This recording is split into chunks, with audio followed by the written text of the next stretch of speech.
Ann Johnson. Welcome to this morning's post-cabinet press briefing. Good morning to all of you joining us on Channel 22, our Facebook page, and of course the YouTube channel. And good morning to our colleagues as well joining us via Zoom. We have with us today, we're talking health as usual, and we have with us the Honourable Minister for Health and Social Security, Nicholas Steele, as well as the Chief Medical Officer, Dr. Sean Charles. We're also talking cricket today, so we have with us Mr. Dwayne Gill, the President of the Grenada Cricket Association and Director of Cricket West Indies, as well as Mr. Troy Garvey. He is the Chairman of the National Organizing Committee. So without any further ado, we will hand you over this morning first to the Chief Medical Officer, Dr. Sean Charles. Good morning, sir. Good morning to you, and good morning to all the distinguished members on the panel, and to all the viewing and listening audience. We are happy to be here once again as a Ministry of Health to provide an update as to the status of the situation in the country with regards to this public health emergency that the world is facing, and its implications for us. And we are also happy to speak towards, activities because of the health and safety and security that we are enjoying, about the possibilities for different activities and so on that can happen in the country as a result that this atmosphere facilitates. Briefly, I will give a brief update on on our status as it relates to COVID-19. We remain at 161 confirmed cases. At present, we have no active cases. There were no new cases the past weeks. I believe our last case was identified around 24th April. To date, we have conducted just over 30,000 PCR tests, which is just about a third of our population. And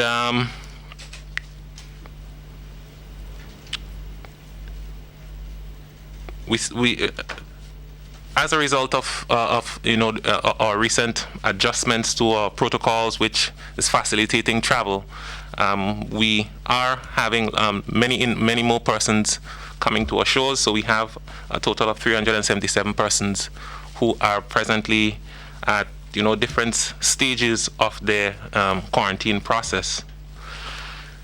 To date, we have vaccinated over 17,000 persons with the first dose of the vaccine, the AstraZeneca vaccine that we have deployed since 12th of February, thereabouts. And we have just under 7,919 persons who have received their second dose. So we have a total of 7,919 individuals who are fully vaccinated.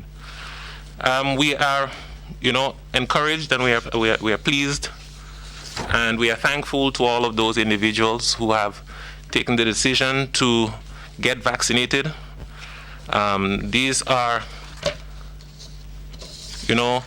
17,000 plus persons less that we have to worry about, needing intensive interventions in the event that we experience an outbreak or so of COVID-19 here. And we thank all of those individuals who have been working along with the Ministry of Health in various capacities. From the persons who simply have obeyed all of the public health protocols and have adhered to the request to wear the mask and to sanitize and to distance.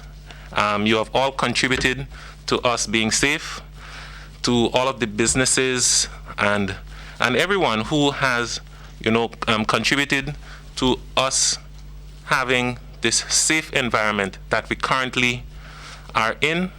We are very thankful, but we still want to remind all of those who are not there yet, who have not taken the decision to be vaccinated, or who are a little lax in their adherence to the public health protocols. We want to continue to encourage these individuals to at least meet us part of the way. All right, we continue to encourage them to get vaccinated. We encourage them to obey the public health protocols because they are what these measures are keeping us safe. Of course, we have to express our concern because we note that there is a more relaxed atmosphere in the country. We are noticing that the size of some gatherings go way beyond what should be permissible at this time and what would be allowed. And we're calling on all individuals to, exercise, some level of personal responsibility when you are taking the decision to attend these events or when you are taking the decision to host such events. They only contribute to making us less safe. All right? We've had many reports from persons of large events that occurred over the weekend, many of which, are quite unfortunate, and many of which are really, they seem to be, with very little concern about the atmosphere that we are in. We will continue as a Ministry of Health to implore, to encourage everyone to do what is recommended, to do what is right in order that we remain safe. All right, as long as this pandemic continues, we remain at risk. So we continue to ask everyone to exercise some level of personal responsibility and try to adhere to the rules that keep this country safe. I will pause here and maybe later on, if there are any issues, we'll address in the questions. Thank you. Thank you very much, CMO. So we'll go now to the Honorable Minister for Health, Nicholas Steele. Good morning. Thank you very much, and good morning to all of our viewers and listeners out there. As Dr. Charles has said, we continue to get closer to the end of this COVID virus. Our vaccination uptake, while slow, is steady, and that is what will get us to the end of this. So we really are appreciative and want to thank and recognize those who have come forward to take their vaccine, as well as those who have been assisting in sharing information, giving information, helping individuals feel comfortable and confident enough to take the vaccine. We are now looking forward to, as you will hear shortly, announcements with respect to fully vaccinated events, which is the beginning of us getting back to the new norm after COVID-19, which is us being able to gather, recreate as we are accustomed or as we remember, and getting back to that norm. We have cricket, football, entertainment. All of these are being considered because a significant amount of people are vaccinated, and therefore we can have those persons gather, congregate, meet, socialize. This is not something unique to Grenada. We are seeing many other countries. Recent announcements by the CDC conform with everything else that we have been saying, as well as with the WHO. So we are pleased. We encourage others to get vaccinated. We also would like to announce that from today, for the rest of this week, we will begin the inspection of quarantine sites to ensure that quarantine sites are fully vaccinated, i.e. all employees at any quarantine site, that is any hotel or establishment that has individuals staying there for purposes of quarantine, all employees need to be fully vaccinated, and that process of inspection has started. So Most of the sites can expect within this week to be visited for verification. We've worked with Grenada Tourism Authority, and those sites that meet the qualification will be allowed to continue as quarantine sites, will receive a seal of approval or certification that they are fully vaccinated to continue. So without further ado, I would also say that we are expecting today a shipment, additional shipment of vaccines. We are expecting today, within the next hour or two, a shipment of an additional 21,600 vaccines. This will help to get us to the objective. This comes from Pan American Health Organization. The vaccines are AstraZeneca vaccines. We will be receiving them within the next 2 hours, and we'll give the public information on them. Looking forward to having GIS or other media houses present to witness this shipment as we continue to vaccinate the population and as we continue to get out of COVID-19.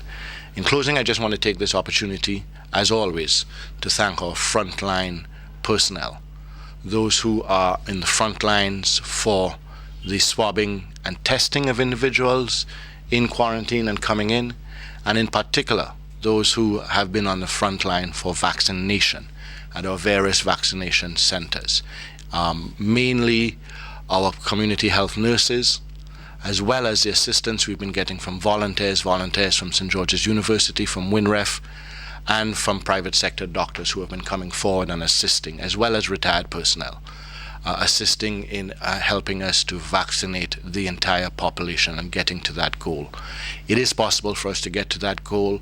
We will get to that goal, and from that we will move on beyond COVID-19. It is time that we get to that place where we can talk about everything else, and COVID-19 is in the past. So I thank you and look forward to any of your questions at the end.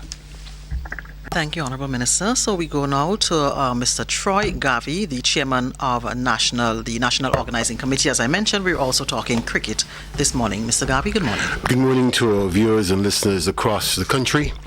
It's indeed an honor to be here this morning to deal with matters at hand, and it's against the backdrop as outlined by the Minister of Health and our Chief Medical Officer that we pleased to inform and announce officially that Grenada will host part of the South African tour to the Caribbean 2021, starting on the 26th of June, ending on the 3rd of July, with 5 T20 games at the National Stadium in St. George's, Grenada. The Minister mentioned the need to get back to that state of normalcy. Cricket has played a very important part, not only in Grenada, but in Caribbean culture. And I think persons having such a tour at this point in time, it's so important as we try to remove the burdens of COVID-19. As I said, it's 5 T20 games. The games will be played on the 26th, the 27th, the 29th of June, and also the 1st and 3rd of July at the National Stadium. It is the intention and the desire of the government of Grenada, the Ministry of Sport, and through the approval of Cricket West Indies, and I'm sure it's the crucial question being asked, will persons be able to visit, come to the National Stadium and enjoy cricket at that level? And I'm pleased to announce here this morning that serious consideration is given and will be given, and protocols are being planned to be established to accommodate persons that are fully vaccinated at the venue.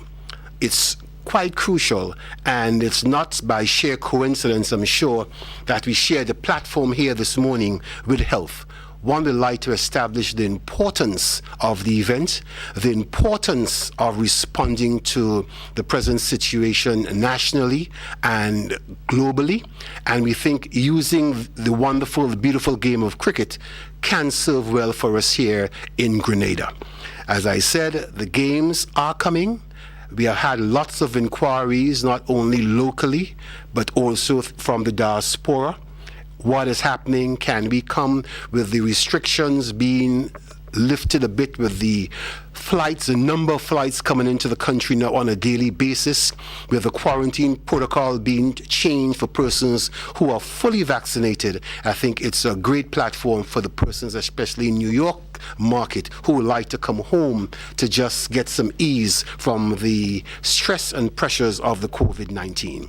So I think it's important that we spread the word that, one, the games are coming. Serious consideration is being given to persons who are fully vaccinated to enjoy the games live at the National Stadium. And as usual, Grenada will deliver this international event at the very highest level as we have done in previous years. I would like to introduce Mr. Dwayne Gill from the Cricket Association and Cricket West Indies, who can speak to the games and give any additional update that is needed at this point in time. Thank you very much, Mr. Garvey. And Troy did say that we will deliver, so that's a lot of pressure on us. So good morning to all the viewers and listeners. We are pleased to accept the hosting of the West Indies versus South Africa series. Many of you would know that this series was originally scheduled for Trinidad and Tobago, but for varying reasons, that was not to be. So we were called at very short notice to host these matches, the 5 T20 matches, and we believe that we had the capacity and the ability to do so based on what we've done in the past. We are accustomed hosting international cricket, so we saw it as an opportunity for Grenada, again, to really welcome back cricket into the Caribbean and into Grenada in particular. We believe the 5 matches will be run very well, and the message coming out now is that we will have spectators. And we were very happy that cricket is the one that would actually see us, get back to some semblance of normalcy. So we are already at the Greater Cricket Association. The matches, as Mr. Garvey said, will run from the 26th of June, and the last match would be on the 3rd of July. The matches will start at 2 p.m., and of course a T20 game is a 3-hour game, should end somewhere around 5 p.m. So once again, we are happy, and we will work with all the stakeholders. We've been in talks with Cricket West Indies just to ensure that everything in place. What we had to do was to look at the readiness of the National Stadium. We believe, based on the matches we've played at the local level over the last couple of months, we believe the facility is ready and will be ready. The surface is pretty good. The net area is pretty good, based on what the ground staff they've been doing at the National Stadium. The other key area we had to look at was the players' pavilion and so on. Minor repairs to be done. But for a game of that nature, we expect to more or less go through the same systems we've been going through, but now with the additional responsibility of hosting these 2 teams in what we refer to as a biosecure environment. It is a new challenge, but we believe that we have the systems in place to really meet the challenge. All right, so. Thank you very much, Mr. Troy Garvey and Mr. Dwayne Gill. Colleagues, the floor is now opened for questions.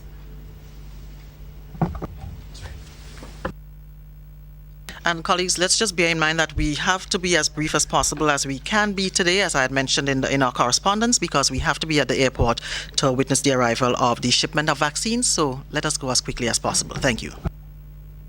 GBN, good morning. Hi, good morning. Morning to the members of the head table. My question goes out to Minister Steele, and it's to deal with the flights that are coming into the country now. Grenada is not on the UK's green list. I'd like to find out from you, sir, what are the implications for Grenada in relation to that? How would that impact the country? Well, I know that discussions are being had with Tourism Authority, as well as Ministry of Foreign Affairs and the UK. Not just Grenada, but many, if not all, of our OECS countries as well. As far as I'm aware, the criteria for the grading system that the UK is using is a combination of the presence or absence of COVID-19 community spread in any particular country, as well as the level of vaccination. So we can deduce from that we know we don't have a community spread in Grenada and have not had. Therefore, the classification is quite possibly based on our level of vaccination for our population.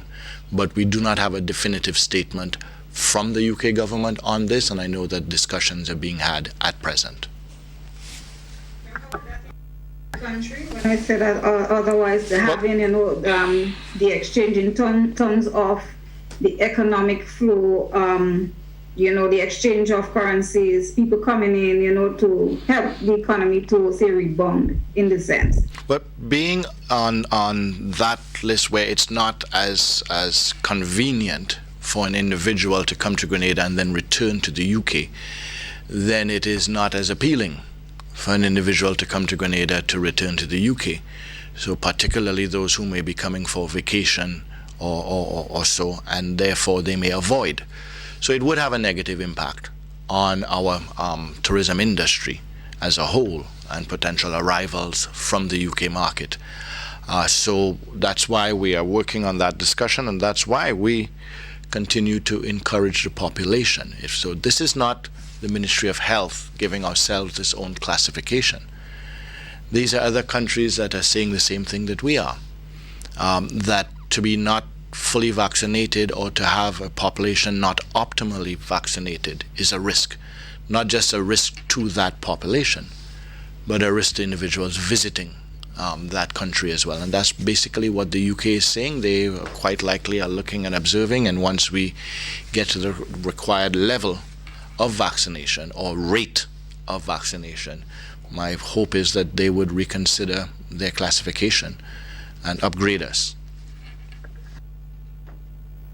That's it for now, Chrislina. I have another question.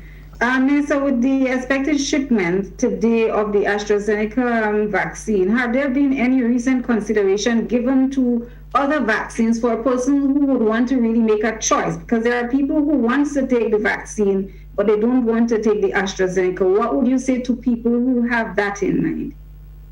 But there are constant discussions on that. In fact, as we speak right now, the World Health Assembly is going on, and we were participating in it this morning since Monday and all the way through till Friday.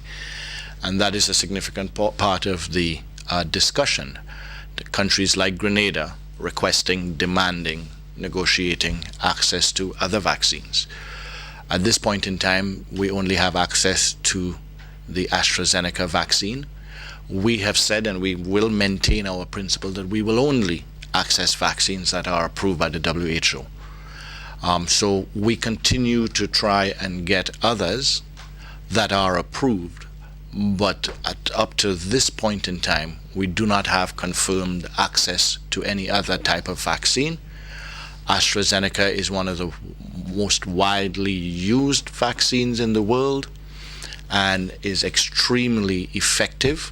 And therefore, what I hope we focus on is the fact that the purpose of the vaccine is not like choosing one color over another color or one type of food over another type of food or so. It is to take a vaccine that is effective. It is to take a vaccine that will protect us. And the AstraZeneca vaccine is effective and it will protect us. It would be wonderful to have a choice. But that choice would still lead to the same thing, to have a vaccine that is effective and a vaccine that will protect us. Thank you. Linda Straker, good morning. Good morning to you, Les, and the panel this morning, Minister. I have my first question has to do with sports. Mr. Garvey said that serious consideration will be given to persons who are fully vaccinated, while Mr. Gill said there will be spectators. Can either one of them explain whether or not there will be spectators who are also not vaccinated, or the spectators will only be persons who are vaccinated? My other question has to do for the minister or Dr. Sean. Sometime a few news conferences ago, we were told that there's quite a number of vaccines that are reaching the expiry date. We have seen, I think it's St. Kitts and St. Vincent, donate some of their vaccine that's close to expiry date to Trinidad. Can the minister, Dr. Sean, say to us what is going to happen to the vaccines in Grenada are close to expiry date and may not get used in light of the fact that we will be accepting some new ones today through the COVAX system? And finally, recently I saw, either one of them again could answer that, there is a shortage of childhood vaccine, mandatory vaccines, those that we give to babies after 6 weeks and as boosters and so. There is a shortage of that. Can the minister or the relevant persons at the panel say whether or not this is so true and how government plan on dealing with that if it is true? Thanks for now.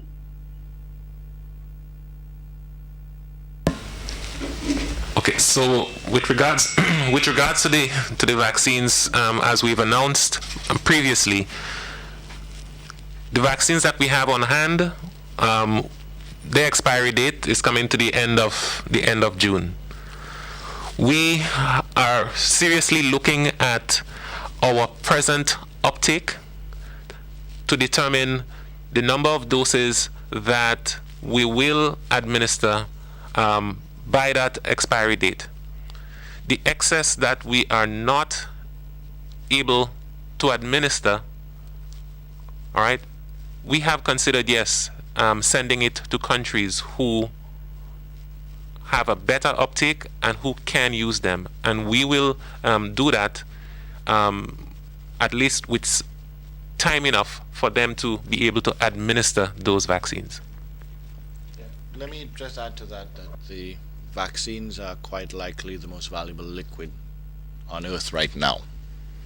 And while we do hope, and it is possible that we can use all of those vaccines between now and the expiration date of the end of June, it really would be regrettable, and it is not our intention to have them go to waste.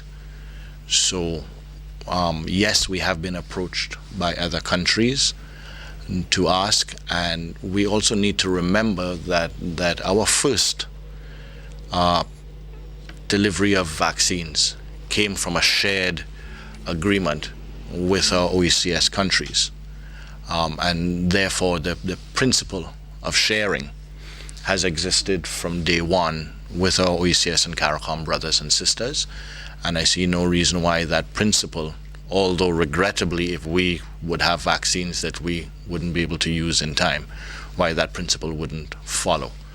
With respect to the childhood vaccines, I am aware of current stocks or previous stocks coming close to their expiration date.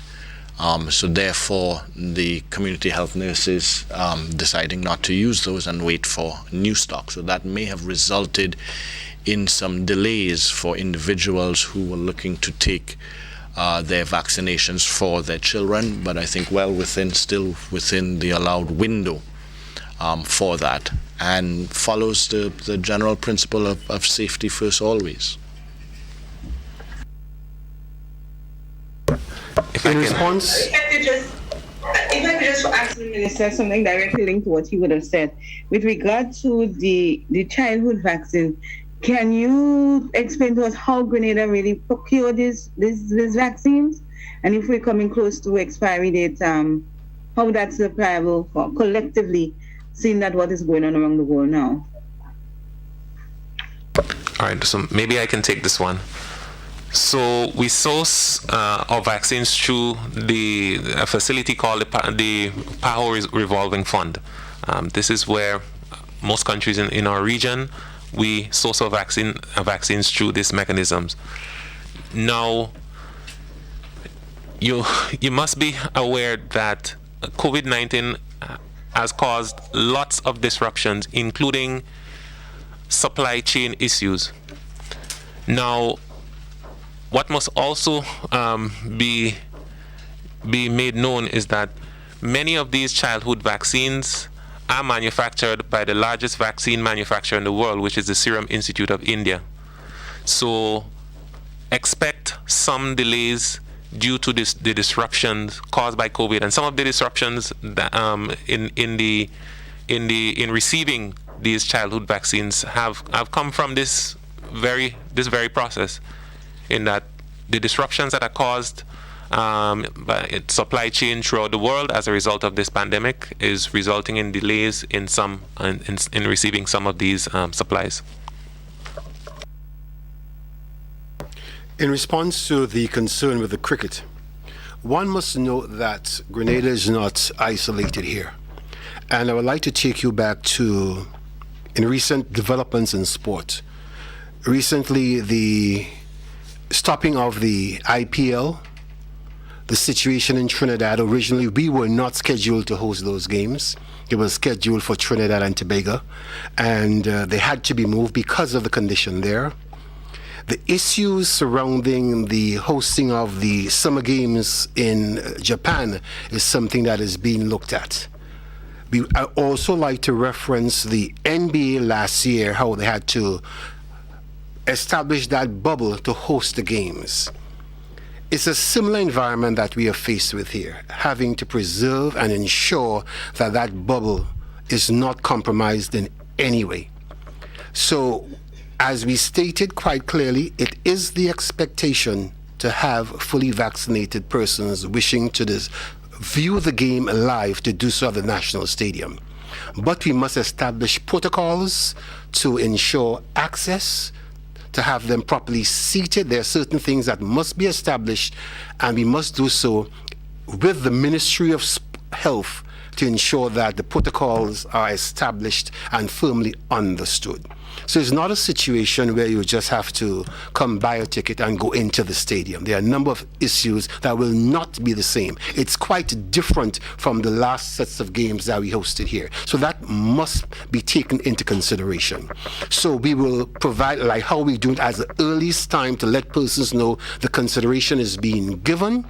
We like to let persons know there are certain protocols that must be followed and certain incentives, I'm sure, that will be given for persons to be vaccinated in view of not just attending those games, but for the general well-being of themselves, their family, and the country. So to answer the question, yes, we are looking at it, but it will not be the same rollout as you have been used in the past. It will be distinctly different to accommodate the conditions under which the games are being held. Let me just, for clarity's sake, say that from the Ministry of Health standpoint, we would like to see as many people as possible in the stadium looking at cricket, but that can only be people who are fully vaccinated. We cannot take a risk otherwise, and therefore, in order to have that size of gathering of persons in the same place, it has to be fully vaccinated persons at this point in time. If I can ask, though, because the CMO and myself have to leave in about 10 to 15 minutes max, if there are any other questions, health-related first, that we can deal with, and then the gentleman from cricket can deal with other questions. Colleagues, any other health-related questions before the Minister and the CMO leave? One is a follow-up. Emphasis has been placed on fully vaccinated. We know that there are persons being vaccinated every day. Can the Minister tell us, is there consideration for persons who would have taken the first dose, maybe to be seated differently or something? Because this game is in a couple of days. So I understand fully vaccinated, and we do have a number of persons who are fully vaccinated. What would happen to those who have only had one dose and would like to attend the games? Well, it's based on risk, and a fully vaccinated person is protected. A half vaccinated person is half protected, and a non-vaccinated person is not protected.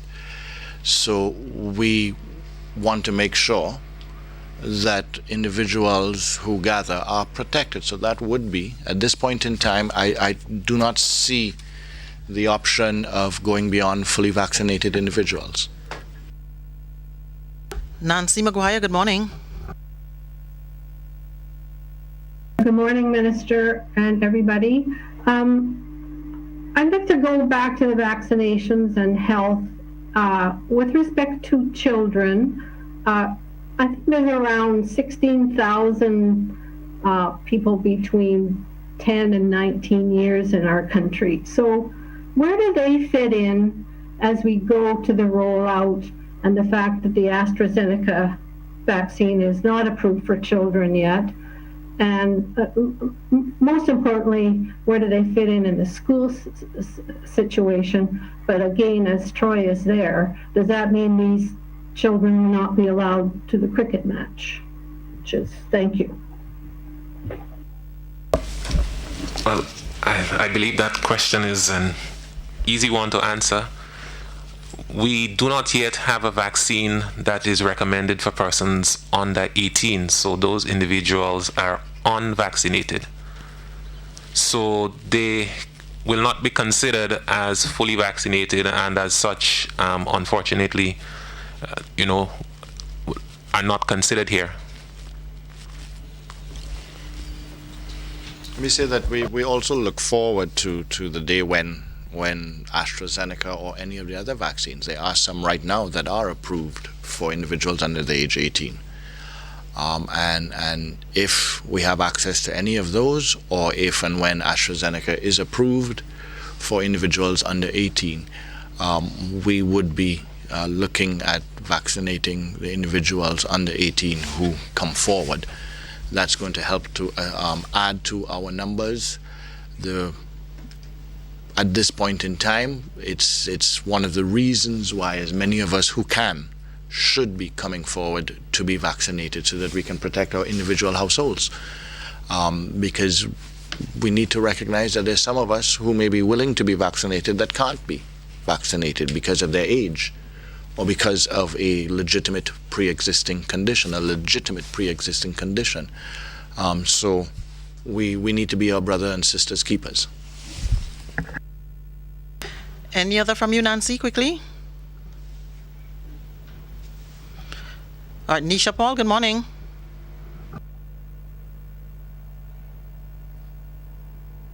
Colleagues, can y'all do this quickly, please? All right, a question here from social media. What was the staging of these games? What would that say for Mr. Gill or Mr. Garvey? What would that say to the rest of the world in terms of what we are trying to do for sports tourism? I think it's a very important question, and that is the bigger picture. The intent here is to show not just the region but the world that Grenada as a venue, Grenada as a destination is ready and quite capable. When you look at our health dashboard at this point in time, it's, I'm sure, among the best in the world, when we can safely say we have 0 cases and the situation is well under control. And I think that is what persons are looking for, and this will serve as a perfect template, a perfect situation to show the world that, one, we can host an international event, we can show off the beauty of the country, we can let persons know that Grenada is safe and getting back to a state of normalcy rather rapidly, and most importantly, you are welcome to come. So the bigger picture here is Grenada, and not just the games, but the ability to showcase country, and that we are getting back to a state of normalcy and we are ready for business.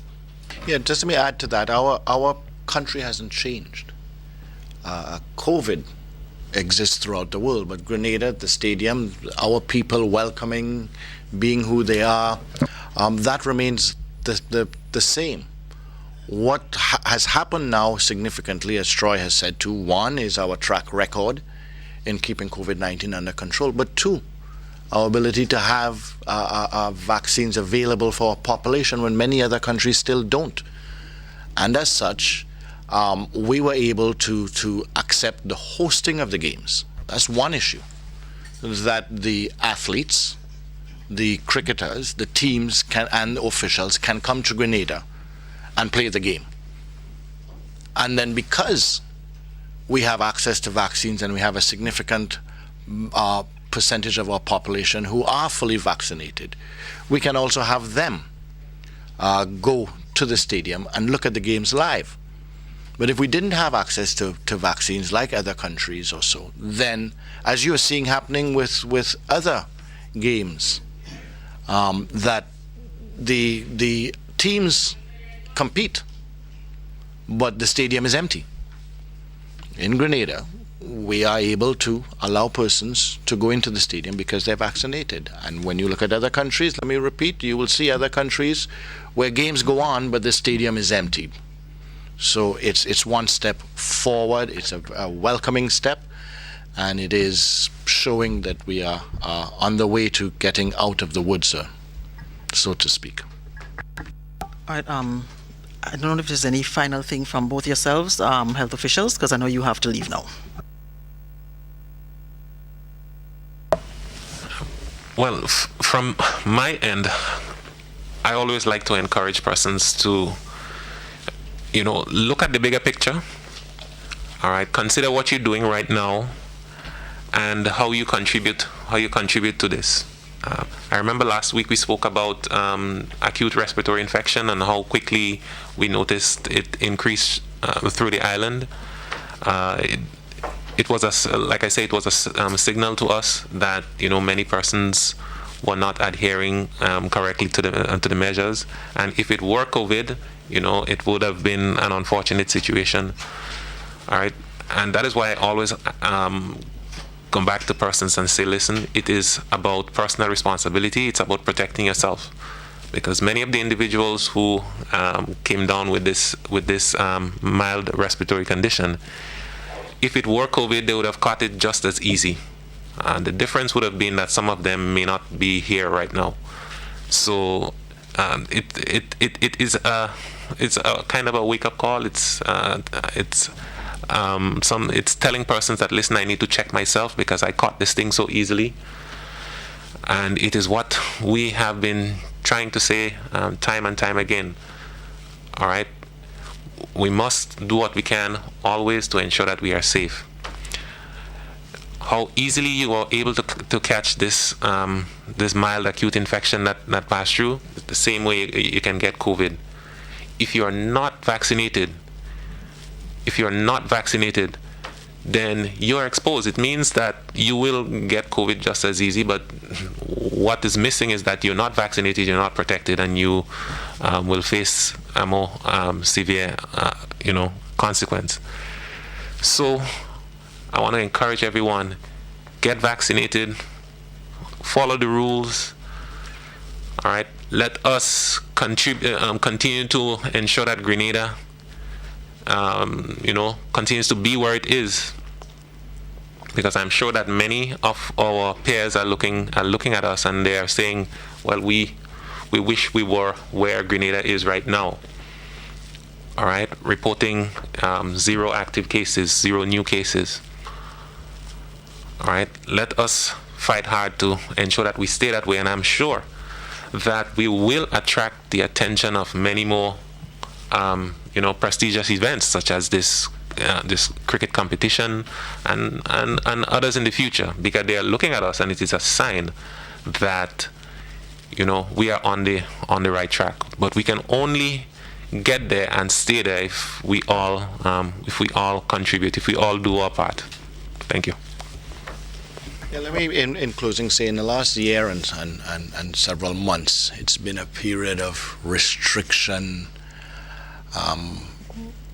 prevention, 6-foot distancing, no gatherings, stay at home, curfew, schools closed, etc. None of us want any of these things to either continue or for us to have to revisit any of them. And it is clear that we are seeing and able to get past them and put them behind us. Wonderfully, today we are having discussions of a large gathering of individuals to look at cricket. We still have to wear the masks when we're out in public, but that can be contemplated, that can and will go away too once we get to the level of vaccinations. the tests that we have to take to travel and the prohibitive cost there. All of that goes away with the optimal level of vaccination. The quarantine that people have to spend time in when they come in here, and to apply before you're traveling to get approval to come into your own country or to visit another. All of that goes away with vaccinations. The curfew that exists right now at 12, that goes away with vaccinations. And truly, let me say that not just the Ministry of Health, but the entire government, the entire cabinet, we yearn for that day when we can remove all of these things. And that day will come, because I think we are all coming forward and getting our vaccines. And none of us, I think, out there want to see any of these various restrictions remain as some form of way of life for us moving forward. No. 2020 and the first half of 2021 is a COVID era, and I think it is very possible for us to look at the second half of 2021 as non-COVID, open, back to normal, and enjoy a life as we remember it, as we desire it, and as we deserve it. So let's all do our part, and let's get to that target, so that in future it's just simply an announcement of the games coming, and when the tickets would start selling, because everybody would be vaccinated and everybody can go, and there's no COVID threat at all, and that we're not making a big ado about receiving COVID vaccines. It's just regular, normal issues that we will be discussing, and that when we come here, Minister of Health or CMO, and so we're talking about national health insurance, and we're talking about other positive ways forward. That all our hotels, all of our hotel sector employees are back to full employment. That our airport is seeing the free flow of flights back and forth. That we are able to travel freely. That we don't have to worry about the UK putting us on some criteria based on lack of vaccinations or so. We're going to see many other countries, if we don't get there, many other countries recognizing that we're not there, and therefore making adjustments that don't work in our favor according to for that. We need to have our cruise ship industry back up and running as well. In order to do that, cruise ships are already beginning to imply that they want to make sure that the destination ports have individuals who are fully vaccinated, at least those who will be interacting with them, taxi drivers, tour groups, or vendors, those persons who are at the sites, etc., or ports. That's expected. And also what we got to remember is life is going to throw other challenges at us. We're in a hurricane season.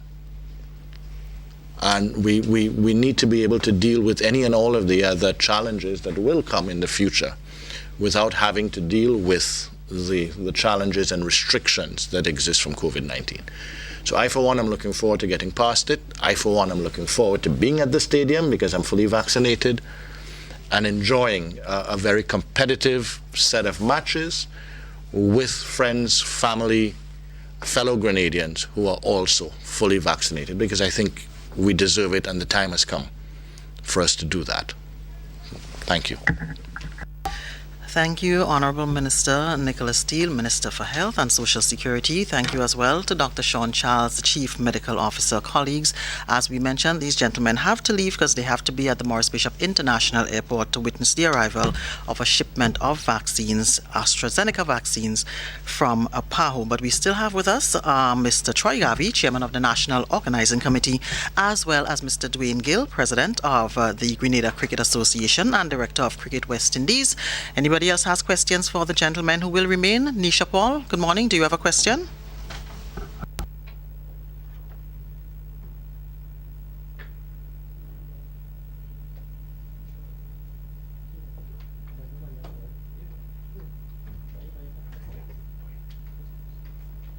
Colleagues, so we have 5 minutes to wrap this up. Let's know if you have any questions or if we can go ahead and wrap up. Les, I have a follow-up question, please. I know traditionally the media will have to apply for press passes to attend, whether in local, regional, or international. Can any one of the gentlemen say whether or not media will be allowed or not allowed, and if specific type of media will be allowed?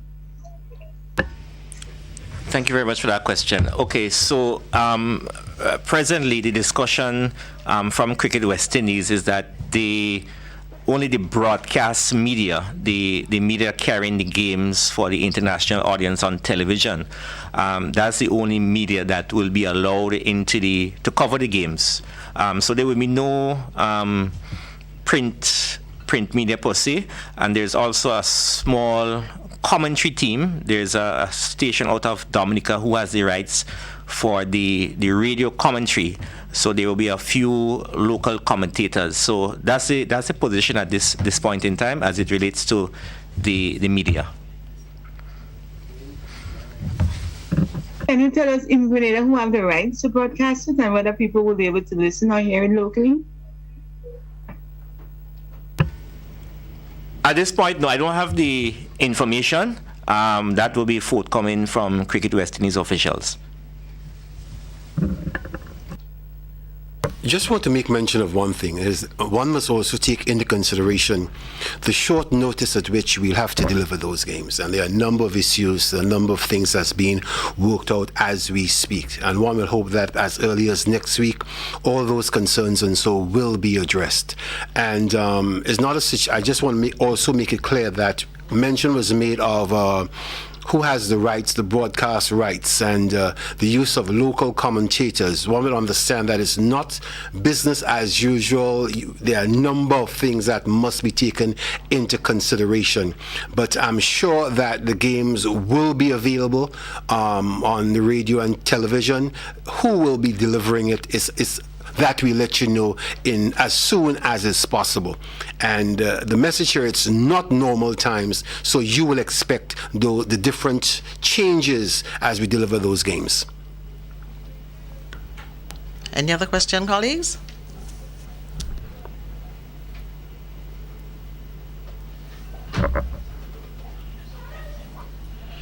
All right, if nobody else has questions, we will just take the opportunity to wrap this up. So, gentlemen, any final words that you may want to say?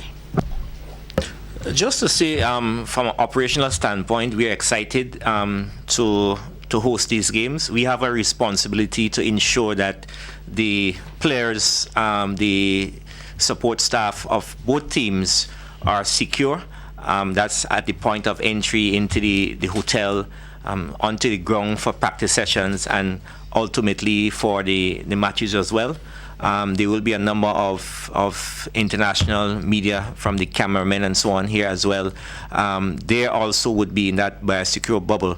So while we are in discussions in terms of having spectators, we want to see that the players themselves and the media covering the games internationally, they would be in that bubble. And from the Grenada Cricket Association's perspective, we have a responsibility to protect them, protect ourselves as well. We are now ensuring that our staff on the ground, in terms of the operations, most of them have had their first shot already, first dose of the vaccine, and well on the way to having the second dose. I myself have gotten both doses quite early because I knew that my involvement in cricket, this has to be something that had to be done.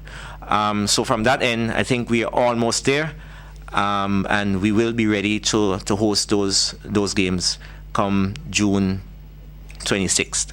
Thank you very much.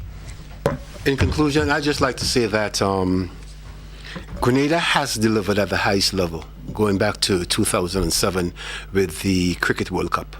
And as challenging as this event would be for us in a new environment, in a difficult environment, I'm absolutely certain that we will deliver way beyond the expectations at the highest level. We are fully equipped with a state-of-the-art facility, a knowledgeable team who have had the opportunity to roll out these events over the years, and the necessary support and resources locally, be it from government and other agencies, to deliver at the highest level. We beg your understanding, we beg your support, and we like to urge persons that probably might just want to use this as an opportunity, those persons who have gotten their first shot, to go out and, if you like to see the game, make it easy, go out and get your second shot. You have taken the first, so I see no reason why you should not take the second. So you can go out and do so. And let's look forward to the games here from the 26th of June, because really and truly we like to see this as sending a message to the region and the world that we can deliver at that level and prepare us and put us in good stead for 2022 with the possible visit of the English tour to the Caribbean. Again, I thank you. We look forward to your support. Thank you very much, Mr. Troy Garvey, Chairman of the National Organizing Committee, as well as Mr. Dwayne Gill, President of the Grenada Cricket Association and Director of Cricket West Indies.